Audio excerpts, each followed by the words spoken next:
แหนมนี่ได้อยู่5 ล้านบาท1 2 3 4 5 ล้าน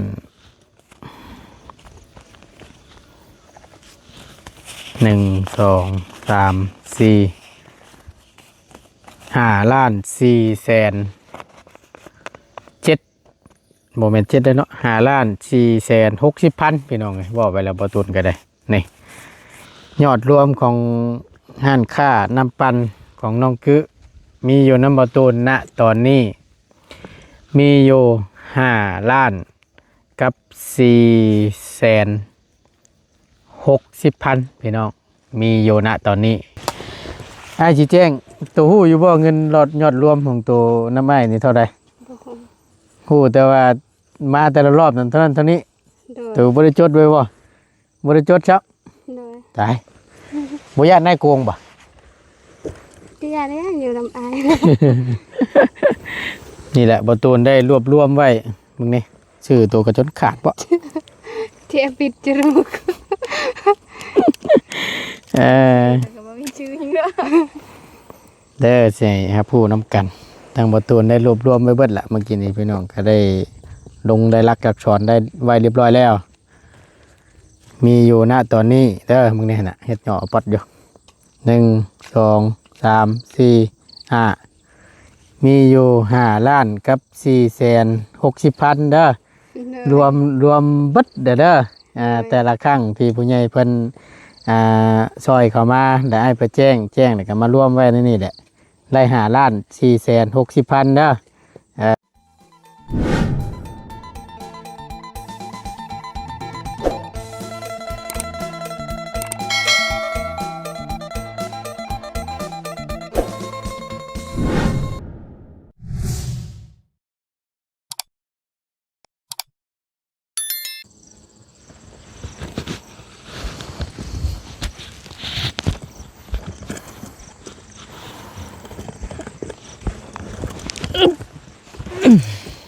โอ้ยพี่น้องหมดดินตอนนี้พอเองแล้วนี่โอ้จึงเป็นลายแทบบาทนี่มาแต่ทั้งใดเด้นี่ฮ่าพบเจอกันเนาะพี่น้องเนาะขออนุญาตก่อนแกะเสือก่อนเด้อพี่น้อง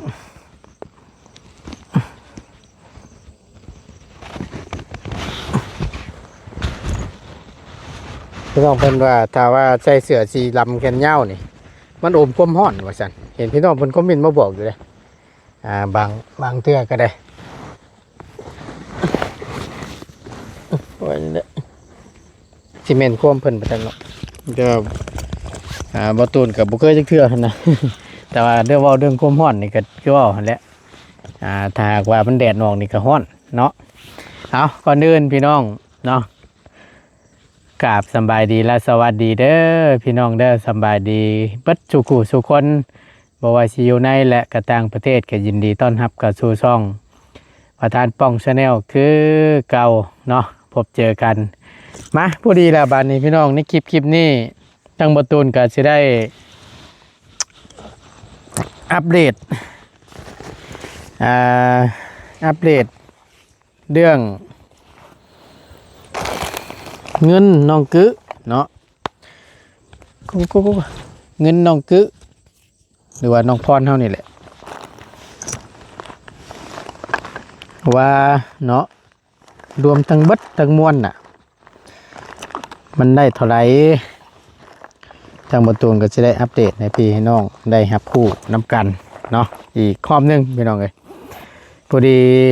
เมื่อวานนี้ล่าสุดพอดีมีทั้งอ้ายเกตสยามพวงจำปาเนาะทั้งอ้ายเราก็เลยซอยเข้ามาเรื่องสมทบห้านค่านี่ก็ถือว่าหลายรอบเลยแหละทั้งอ้ายเราก็ได้เทื่อละพัน1,500แล้วก็หลายๆท่านเนาะแล้วก็ร่วมถึงทั้งดวงตาอยู่ฝั่งไทยน้ำแล้วก็ทั้งแม่ใหญ่เจดีอยู่ฝั่งไทยน้ำก็ได้หลายท่านพี่น้องเนาะที่ได้สมทบเข้ามาซอยทั้งน้องพรที่ว่าอยากทำความฝันให้น้องเพิ่นเป็นจริงนั่นแหละพี่น้องก็ตั้งประตูนได้มอบให้เมื่อวานนี้ล่าสุดทั้งอ้ายเพิ่นได้สมทบเข้ามาแต่ก็พอดีทั้งประตูนก็สิได้ อัปเดตหรือว่าเราสิได้รวมยอดให้ทางน้องเพิ่นเลยพอดีเจจดลงในสมุดนี่แหละพี่น้องเอ้ยเมื่อวานนี่บ่ตูนแยกไว้700,000ส่วนที่เหลือก็มอบให้ทั้งน้องเพิ่นตามที่จุดประสงค์ของผู้ใหญ่เพิ่นได้มอบให้ทั้งบ่ตูนได้ฝากมาให้ส่วนที่เหลือก็แม่นมอบให้น้องเพิ่นเพราะอะไรให้ตนให้ตัวไว้ยามเจ็บยามเป็นนะพี่น้องเพิ่นน้องเพิ่นไว้ใส่ไว้สอยนั่นแหละเนาะ1 2 3 4 5 6 7นี่แหละ700,000กีบพี่น้องเอ้ยพอดีทางงานเราว่าส่วนนี้เอาไว้สมทบห้านค่าหรือว่าห้านน้ำปั่นน้องพรเด้อว่าซั่นพอดีทางบ่ตูนสิเอารวมๆเขาไว้เนาะสิได้มาบวกกับยอดตัวเก่านั่นแหละพี่น้องหลายผู้หลายคนเนาะทางพ่อแม่พี่น้อง FC เพิ่นก็คอยเสียให้กำลังแห่งใจรุ่นอยู่นะพี่น้องว่าความฝันน้องเพิ่นนี่สิเป็นจริงบ่ FC เพิ่นก็คอยเบิ่งอยู่เนาะก็คือเว้านั่นแหละพี่น้องเอ้ยทั้งบ่ตูนก็สิทำสุดความสามารถของบ่ตูนเนาะก็สิซอยน้องเพิ่นนี่แหละสิซอยน้องเพิ่นบ่ฮู้ว่าสิประสบผลสำเร็จบ่หรือว่าจังใดอันนี้ทางบ่ตูนก็ยังบ่ฮู้แต่ว่าบ่ตูนก็สิซอยน้องเพิ่นเต็มที่เนาะก็อยากให้ความฝันน้องเพิ่นเป็นจริงพี่น้องเอ้ยทางบ่ตูนก็ได้ถ้าว่าความฝันน้องเพิ่นเป็นจริงก็สาธุอนุโมทนาบุญนำทางบ่ตูนก็ได้เนาะแล้วก็สาธุทางผู้ใหญ่ใจดีบัดทุกท่านเนาะที่ได้ร่วมทำบุญช่วยเหลือน้องเพิ่นความฝันให้เป็นจริงในรอบนี้เนาะทางบ่ตูนก็กราบอนุโมทนาบุญนำเด้อพี่น้องเด้อเนาะเอาเดี๋ยวเบิ่งน้ำกันพี่น้องว่าสิเป็นจริงหรือบ่หรือจังใดเนาะพอดีล่าสุดทางบ่ตูนก็ได้ก็ได้ยินทางบ่ยาวว่าเนาะก็เลยบ่ยาวได้มอบเงินให้ทางบ่ตูนเนาะก็เป็นทางดวงตาอยู่ทางฝั่งไทยที่จะเปิดห้านให้นั่นแหละที่เฮ็ดห้านค่าห้านน้ำปั่นให้น้องเพิ่นที่ทางพระอาจารย์วาสีมาด้วยตัวเองนั่นแหละพี่น้องเนาะก็ก่อนอื่นก็ต้องขอบุญขอบคุณเนาะขอบใจใจทางพระอาจารย์หลายๆเด้อเนาะที่ได้ฝากเงินฝากคำมาซอยเดือทางเบาตูนเนาะกอยากกินการน้ำเมือกน้ำมันก็ขอให้ทางดวงตาจงมีแต่ความสุขภาพแข็งแรงเด้อจะเดินอยู่ในศีลในธรรมเนาะจะเดินยิ่งขึ้นไปเด้อดวงตาเด้อสาธุหลายๆเด้อเนาะก็ได้รับเป็นที่เรียบร้อย500 บาทพี่น้องเลยทางดวงตาเพิ่นก็ได้ฝากมาก็ต้องขอบคุณทางดวงตาหลายๆเนาะแล้วก็นี่พี่น้องเลยทางบ่ตูนได้จดไว้ยอดรวมล่าชุดนี่4,760,000เนาะบ่ตูนสิบวกตัว700,000นี่เข้าไปบาทถือว่าได้เพิ่มอีกแล้วพี่น้องเลยก็สิได้อยู่5 ล้านปลายพุ่นแล้วบาทนี่เนาะแต่เจ้าตัวเพิ่นกันยังบ่ได้ฮู้ได้นี่ว่ารวมแล้วได้เท่าไหร่นี่นะมีแต่ทางบ่ตูนแต่กับบ่ตูนแจ้งตลอดแจ้งทุกครั้งถ้าหากว่าผู้ใหญ่ใจดีเพิ่นสมทบเข้ามาในรอบใดหรือว่าแต่ละรอบแต่ละครั้งทางบ่ตูนนี่ก็สิมาแจ้งให้น้องเพิ่นหาผู้นำกันว่ามีผู้ใหญ่ท่านนี้เพิ่นสมทบซอยหารค่าเจ้าเด้อเท่านั้นเท่านี้เท่านั้นเท่านี้บ่ตูนสิแจ้งตลอดพี่น้องเอ้ยแล้วก็ให้ผู้ใหญ่เพิ่นได้หาผู้นำได้เห็นนำแล้วก็น้องเพิ่นก็เอาเงินนี่แหละจำนวนนี่แหละมาให้บ่ตูนเก็บไว้ก็อยู่ในถุงนี่แหละพี่น้องเอ้ยพายไปพายมาอยู่เบิ่งน้ำกันนะพี่น้องเอ้ยถ้าหากว่ามันสุดความสามารถดีถ้าหากว่าความฝันน้องเพิ่นบ่คืบหน้านี่ก็เงินก้อนนี้ก็จะได้มอบให้น้องเพิ่นคืนนั่นแหละพี่น้องเอ้ยเนาะ แต่หากว่าบ่มีทางใดชดช่วยเข้ามาหรือว่าบ่มีท่านใดแบบว่าเพิ่นช่วยน้องเพิ่นแล้วนะพี่น้องเอ้ยก็มีแต่ว่าสิให้น้องคำว่าหันค่าบ่ได้ก็แม่นสิให้น้องเพิ่นเอาเงินจำนวนนี้แหละเพื่อเพิ่นอยากซื้อหันอยากซื้อนี่ซื้อน้ำปั่นเครื่องปั่นหรือว่าซื้อนู่นนี่นั่นนั่นแหละที่เพิ่นขายเฮ็ดมะกอกมะแกกอยู่ในบ้านนี่คือเขาขายกันทั่วไปนั่นแหละพี่น้องเอ้ยหันค่าชนบทนั่นแหละเนาะเดี๋ยวเบิ่งน้ำกัน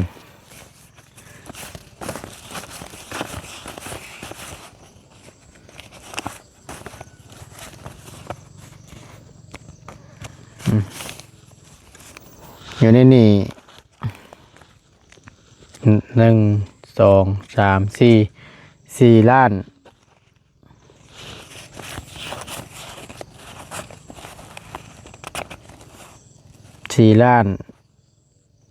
700,000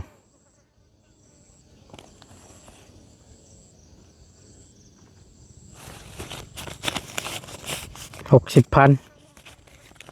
1 2 3 4 5 6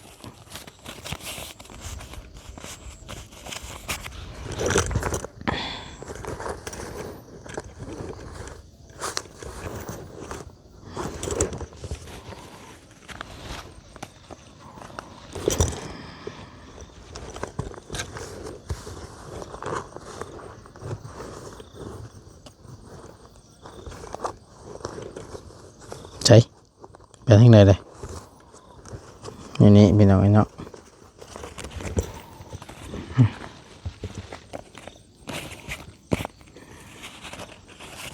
1 2 3 4ครบ1 2 3 4 5 6 7 4,760,000มาบวก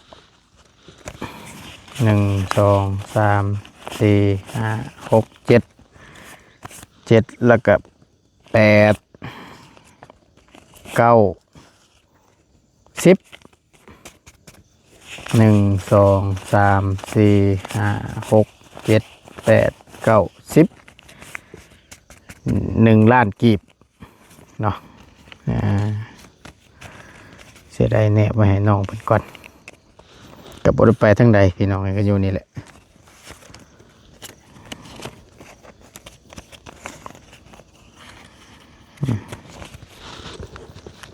นี่แหนมนี่ได้อยู่5 ล้านบาท1 2 3 4 5 ล้าน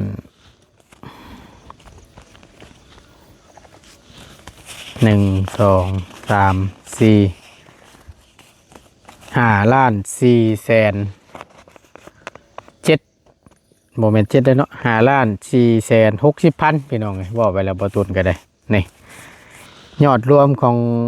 ห้านค่าน้ำปั่นของน้องกึมีอยู่น้ำบ่ตุนณตอนนี้มีอยู่5 ล้านกับ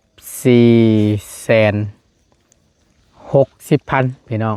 มีอยู่ณตอนนี้บ่ฮู้ว่าสิได้สำใดแล้วพี่น้องเอ้ยถ้าหากว่าทางหลวงตาเพิ่นมาเฮ็ดหันค่าให้กับน้องเพิ่นด้วยตัวเองก็คือบ่ตูนเว้านั่นแหละเงินจำนวนนี้บ่ตูนสิเอาไว้ซื้อเครื่องให้น้องเพิ่นซื้อเครื่องปั่นบ่ซื้อผง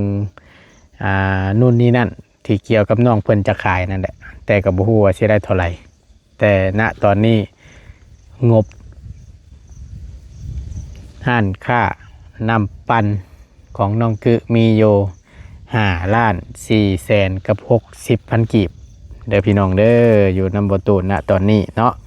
ก็ถือว่าแจ้งให้ทางผู้ใหญ่ใจบุญหรือว่าทาง FC เพิ่นได้รับผู้นำกันเนาะเอามีอยู่ณตอนนี้แหละเดี๋ยวทางบ่ตูนสิได้น้องเพิ่นไปเกี่ยวข้าวซ้ำพี่น้องเอ้ยทางบ่ตูนก็ได้ว่าสิให้น้องเพิ่นเห็นน้ำน้องเพิ่นบ่ได้ฮู้จังได๋นี่ว่าได้5 ล้านปลายได้นี่พี่น้องเอ้ยบ่ฮู้ซ้ำเกี่ ขียนไว้นี่ได้พี่น้องบ่ตูนอย่าลืมบ่แม่นหยังดอกจดไว้ก่อนยอดเงินของน้องเพิ่นแต่ละรอบบ่ตูนสิจดไว้จังซี่ล่ะเพราะว่ายามันลงหั่นนะ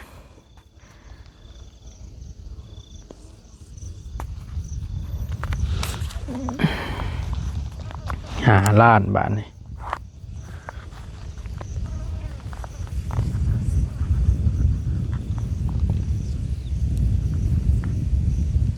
ที่160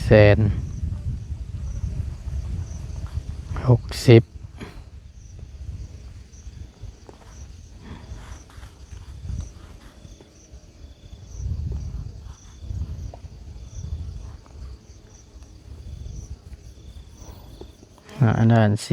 460,000 กีบ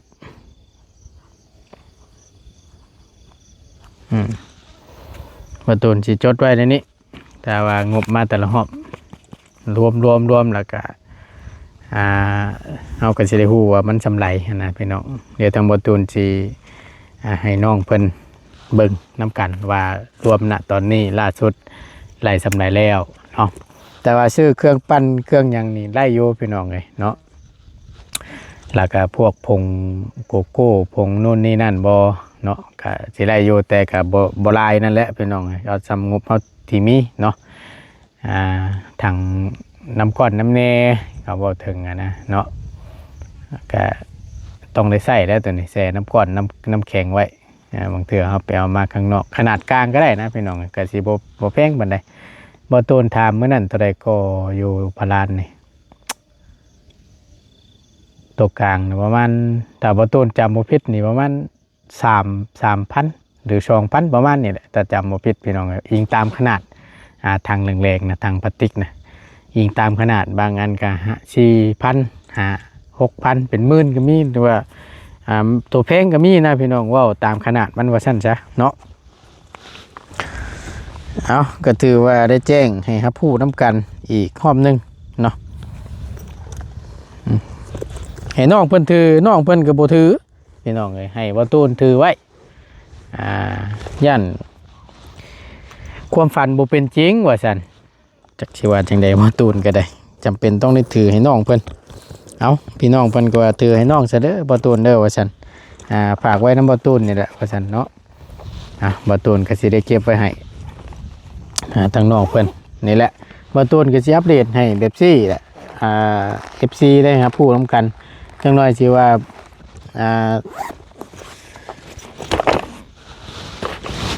FC เพิ่นสิถามเข้ามาเนาะพี่น้องเพิ่นสิถามเข้ามามันก็สิบ่คักแล้วเพราะฉะนั้นแล้วว่าตูนก็สิแจ้งให้ทางพ่อแม่พี่น้องนะครับผู้นํกันไปซี่แหละแต่ละครั้งพี่น้องเอ้ยมียอดชมทบเข้ามาเพิ่มเติมบ่เนาะแต่ละเทื่อสำใดมีเท่าไหร่บ่ตูนก็สิแจ้งให้น้องเพิ่นหาผู้นำ FC หาผู้นำเนาะบ่ตูนก็ลงรายละเอียด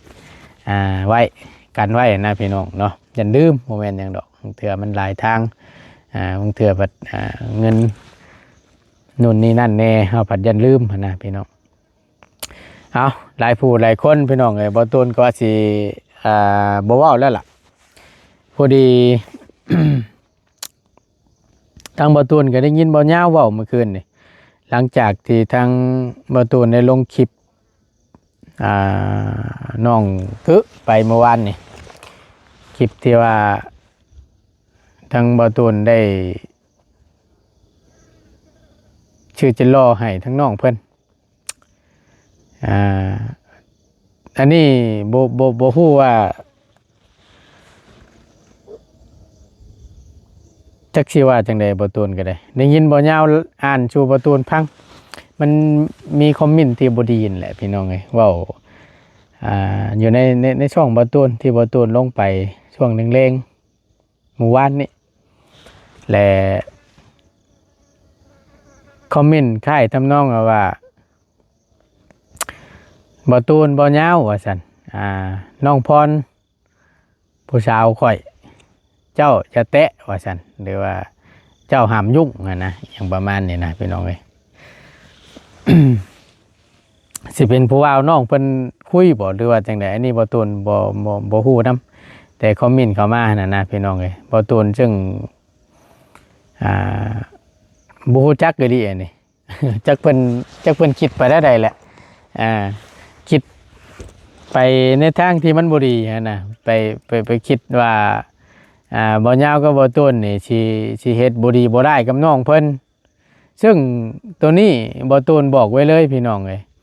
บ่ว่าแต่น้องเพิ่นบ่ว่าแต่ไผก็ตามแต่สุดแล้วแต่พี่น้องเนาะ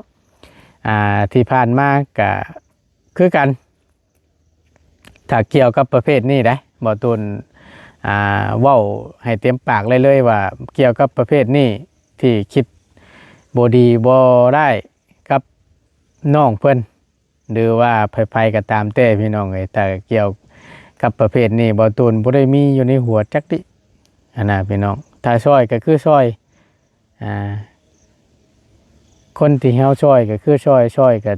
ช่วยไปโมเมนต์ว่าเฮาสิไปช่วยแล้วสิไปหวังผลประโยชน์นู่นนี่นั่นบ่ตูนบ่คิดพี่น้องเอ้ยเนาะบ่ได้อยู่ในหัวบ่ตูนได้พอเพื่อนฮักแพงก็ฮักแพงคือน้องคือนุ่งพี่น้องเอ้ยทั้งบ่ตูนบ่ได้คิดเกินเลยเนาะก็มักอัตยานิสัยของน้องเพิ่นตั้งแต่ต้นพี่น้องแต่ทางทีมงานได้เข้ามาช่วยเหลือจนได้เฮือนจนได้นู่นได้นี่เนาะจนมีดีขึ้นมาหลายเติบว่าซั่นซะแต่น้องเขาก็เคารพเฮาหั่นน่ะพี่น้องเอ้ยก็เคารพนับถือเฮาเขาก็คิดซะว่าเฮาก็ซ้ำอ้ายผู้หนึงนะพี่น้องเอ้ยบ่ตูนก็คิดนิสัยน้องเพิ่นก็ดีนะแล้วแบบเสมอต้นเสมอปลายนะพี่น้องเอ้ยบ่ว่าแต่สิเป็นหลังกล้องหรือหน้ากล้องน้องเพิ่นก็สิเป็นคนจังซั่นแหละคือทางน้องกึกก็ได้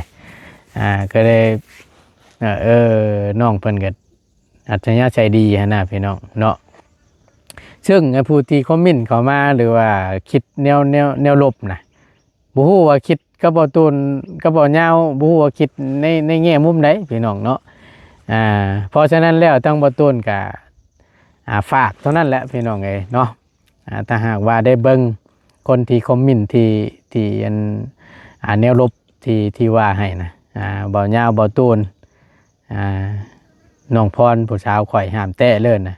เพราะฉะนั้นแล้วบ่ตูนสิฝากคลิปนี้ไปให้เพิ่นเนาะแล้วก็ฟังให้คักๆแล้วก็ให้เข้าใจนำกันเนาะซึ่งบ่ตูนบ่มีความคิดความอ่านแนวนั้นเลยอยากให้เข้าใจนำกันเด้อเนาะถึงสิเป็นผู้ว่าวน้องเพิ่นคุยอยู่หรือว่าได้เบิ่งคลิปแล้วก็ตามเนาะบ่ให้คิดแนวนั้นพี่น้องให้สบายใจได้ด้วยส่วนตัวบ่ตูนบ่มีแหละในนั้นเนาะแต่ว่าเฮาสิไปเฮ็ดนั้นมันบ่ได้ดอกพี่น้องเอ้ยมันบ่มีอยู่ในหัวบ่ตูนก็แม่นนี่เนาะเอาก็อยากให้เข้าใจนำกันเนาะก็สิประมาณนี้แหละพี่น้องเอ้ยหลายผู้หลายคนก็ได้เนาะอันเพิ่นก็ถามเข้ามาอยู่ก็ว่าเรื่องน้องนิดพี่น้องเอ้ยที่บ่ตูนได้เข้าไปเมื่อวานนี่ก็มีเวลาบ่ตูนสิเข้าปีกอยู่บ้านนาโพหั่นซึ่งนั่นก็เป็นตาดุโตนอยู่ดอกพี่น้องเอ้ยแยกออกมาจากเพื่อนแม่ว่าญาติพี่น้องถามว่ามีบ่ก็มีแต่มันหลายพี่น้องเอ้ยให้หน้าตะกร้ามีบ่มีแต่บ่หลายน้องเพิ่นก็ว่าในนี้แล้วบัดนี้มาอยู่เถียงละเช้าที่หม่องรับหม่องนอนที่บ่ตูนได้ถ่ายลงไปที่บ่มีผ้ากระจาดขังนั่นแหละพี่น้องเอ้ยเอานั่นแหละเป็นที่พักพิงที่รับที่นอนเนาะนะคะได้ลูกก็ได้3 เดือนพี่น้องเลยทั้งน้องเพิ่นก็ได้ขึ้นเบิ้งอู้นอนหรือว่าเปลูกนอนนะเอาสิ้นพี่น้องเลยเอาสิ้นเฮ็ดอู้เฮ็ดเปก็ย้อนว่าบ่มีเนาะเบิ่งก็เป็นตาดุโตนอยู่ทั้งบ่โตนก็จักสิว่าจังได๋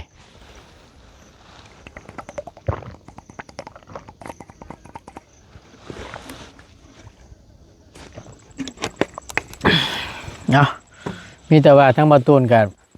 เดี๋ยวถ้ามีผู้ใหญ่เพิ่นชดช้อยเข้ามา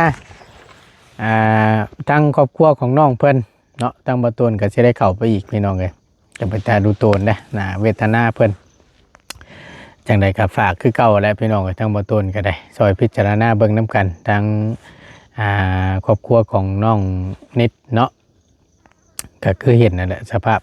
อยากชดชอยในร้านใดพี่น้องเอ้ยหน้าหนาวก็มาฮอดเลยบ่ว่าสิเป็นที่นอนหมอนมุ้งบ่หรือว่าข้าวน้ำซ้ำปลาบ่ผ้าแอมเถียงหน้าให้อบอุ่นบ่หรือว่าอีหยังก็ตามแต่เนาะบ่ต้นก็ยินดีเป็นสะพานบุญให้กับผู้รักผู้ใหญ่เนาะทาง FC เบิดทุกท่านพี่น้องเอ้ยติดต่อมาหาทางบ่ต้นได้เนาะแต่การทางบ่ต้นก็สิอยากฝากอีกเรื่องนึงเนาะถ้าหากว่าเนาะ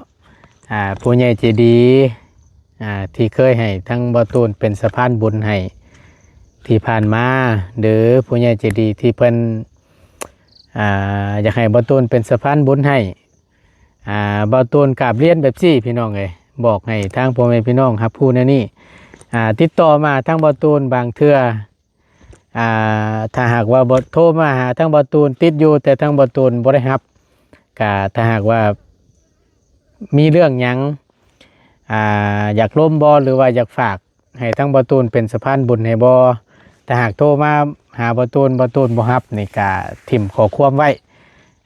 อัดขอความไว้แล้วก็บ่ต้นบางเทื่อบ่ต้นคือจังซี่แหละพี่น้องเข้ามาบ้านน้องเพิ่นนี่บ่มีสัญญาณบ่ต้นกับมันบ่มีสัญญาณอินเทอร์เน็ตนั่นน่ะพี่น้องมันก็เลยรับสายบ่ได้แล้วก็บ่ฮู้ว่าสิรับจังใดบ่ฮู้ว่าสิตอบจังใดหันนะเพราะฉะนั้นแล้วเนาะให้ฝากขอความไว้โทรบ่ติดบ่หรือว่าติดแล้วบ่รับนี่บางเทื่อมันเข้าอยู่พี่น้องเอ้ยโทรเข้ามานี่เห็นบางเทื่อโทรเข้ามานี่เห็นแต่ว่าเฮากดรับนี่มันบ่มีสัญญาณหันนะย่านพี่น้องเข้าใจผิดนะเพราะฉะนั้นแล้วฝากขอความไว้พี่น้องเอ้ยเนาะ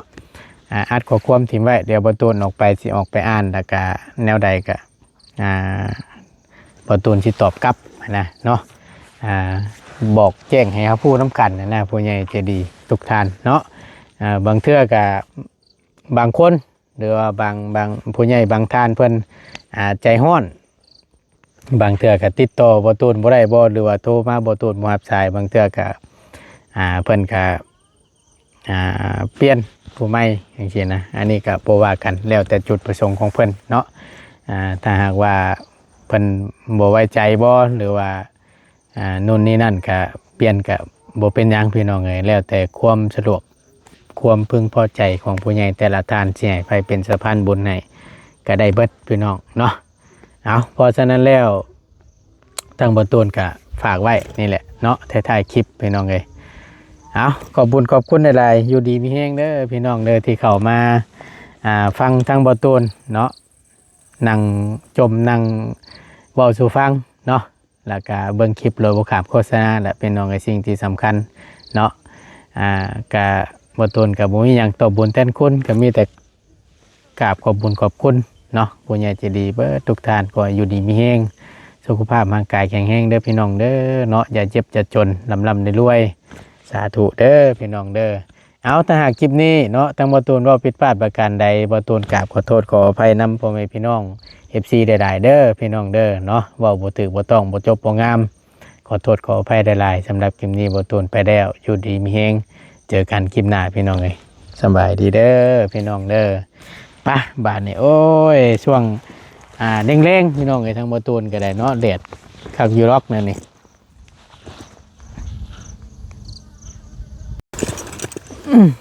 แล้วละบาทนี่พี่น้องเอ้ยก็พอดีแล้วน้องเพิ่นมาแล้วไปเช่นนี่ตัวยังไว้ดิเป็นได้เลยฮะไว้บ่ไม่ตู้ก็อยู่หันนะครับฮะไม่ตู้เราก็มาเกี่ยวข้าวบ่สบายดีละสบายดีบ่นั่ง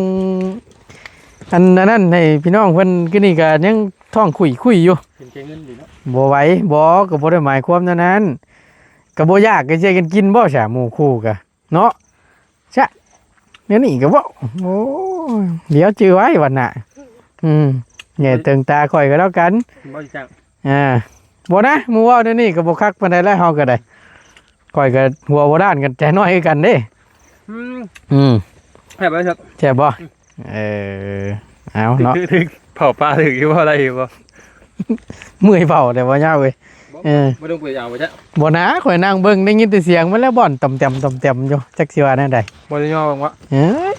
เนี่ยเบิ่งเห็นคำว่าบอมมันปีงก็เห็นแล้วมันถึกนั่น มันบ่ทิ้งบ่แห้งเลย โอ้ยบอมมันก็ดิบลงหั่นแหละเอาก็พอดีล่ะพี่น้องเอ้ยน้องเพิ่นมาแล้วเจ้าของเจ้าโตมาเลยมาแต่เกี่ยวข้าวได้จักพรไปเมื่อกี้นี่น่ะฮะ จักทอน ได้จักกำ ได้ว่าหากรรม โอ้ยหากรรมหนึ่งเอากับผู้ดีแหละ ที่ได้แจ้งนะครับมาพี่ก็ได้แหละเลยผู้ดีทั้งบตูนก็ได้นั่งนี่แหละอัดคลิปอยู่นี่แหละพี่น้องเลยกับผู้ดีทั้งน้องเพิ่นไปเกี่ยวข้าวนั่งโลกก็ได้แหละยันว่าไอ้ชี้แจ้งตัวหู้อยู่บ่เงินหลอดยอดรวมของตัวน้ำไม้นี่เท่าใด บ่ฮู้ หู้แต่ว่ามาแต่ละรอบนั้นเท่านั้นเท่านี้ โดย ตัวบริจดไว้บ่บริจดครับ โดย ตายบ่ญาตินายโกงบ่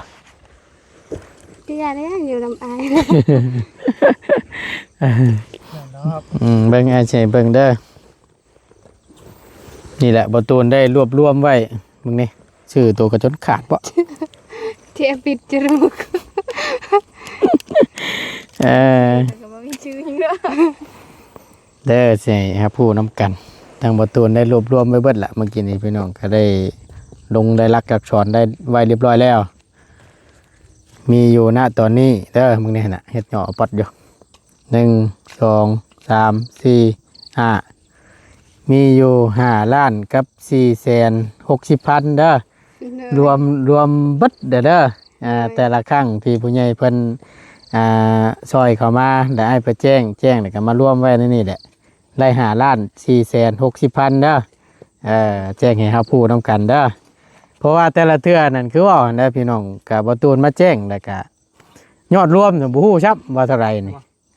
ถามยังบ่รู้จักจำได้เนาะเอาก็มีณตอนนี้5,460,000เด้อเฮาผู้นำกันเอา ก็ให้น้อง ถือ ให้น้อง ถือเอา โอ้ยน้องหักจ้าบ่โกงมัน โอ้ยอันยังดอกพี่น้องเลยย่านเพิ่นว่าย่านความฝันเพิ่นบ่เป็นจริงฝากไว้ทั้งบ่ตูนถือก็จะถือไปถือมาอยู่เจ้าเขาสิมาปล้นเงินนำไม้จ้ะ พอดีมันป่นมันเด้อน่ะ โอ้ยว่าได้บ่ยาวเอ้ย5ล้านนี่ก็5ล้านปลายนี่ก็หลายเติบเด้อเฮ้ยสิบอกให้ แล้วก็จะปันกันเนาะ โอ้ยตายย้อนได้ข่อย บ่ป่นเนาะเขาก็ไปนำอยู่ ฮะบ่ข่อยบ่มั่นใจได้เพิ่นเจ้าอันไปนำกะเจ้าไปโกนหนวดนอกแล้วข่อยบ่มีความมั่นใจเด้อบัด บ่เข้มบ่เลย มันบ่เข้มได้มันคือจังหวะเด็กน้อยเนี่ยนะเฮ็ดมันเกี่ยงฮอดเฮ็ดอยู่ ตอนนั้นคือว่าแบบคือมาดเพิ่นแบบมันได้นะพี่น้องเข้าเนาะหน้าเกรงคามอยู่หั่นน่ะไปใส่ก็ไปรุ่นก็คือสิย่านแน่นะนี่เป็นคนหนวกโดดเกี่ยงบ่ร่อนเด่นอยู่มันคือว่าบ่คักกันนะเด็กน้อยจนท่วงไงว่าอะไร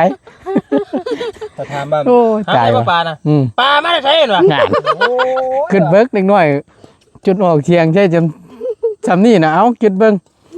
แล้วคือว่าอยู่คำว่าอันใส่หนวดไว้นั่นไผกระย่านน่ะ เห็นบ่ปลามันป่ะ ถามนี่สิตัว สิให้ง่ายบ่ได้เว้ยบ่จักบ่สิให้ติ บ่ติแหละเนาะไปวันนี้อันเมื่อได้บ่น่ะสิพากันเมื่อได้บ่ เลยยันลูกน้องเพิ่นให้ ไปอยู่นำซั่นล่ะ น้องแถวเดียว หมอเทวเอาบัดบืนไปเฮียนนี่ไผสิเอาจ้ะไผอยู่ ยังไว้ ทั้งตัวบ่อ๋อเพราะว่าน้องเทียวเนี่ยไปเฮียนกับน้องหยังน้องไทยเนาะ โดย เพิ่นไปเฮียนแต่วันเสาร์วันอาทิตย์แหละอยู่เอาหลานทั้งผู้แม่เพิ่นนี่ครับผู้เป็นป้าเพิ่นนี่มาเกี่ยวเขาเป็นป้าได้ตัวก็ได้เอ้าน้องโต เป็นปลาคนติ เป็นป้าคนได้นี่พี่น้องเอ้ยเนาะ กันใจจุ๊บ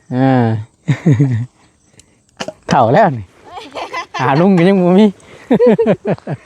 ไปสันไปอยู่ดีมีเฮงสบายดีเด้อพี่น้องเด้อเนาะแจ้งแง่ผู้น้ำกันเนาะไป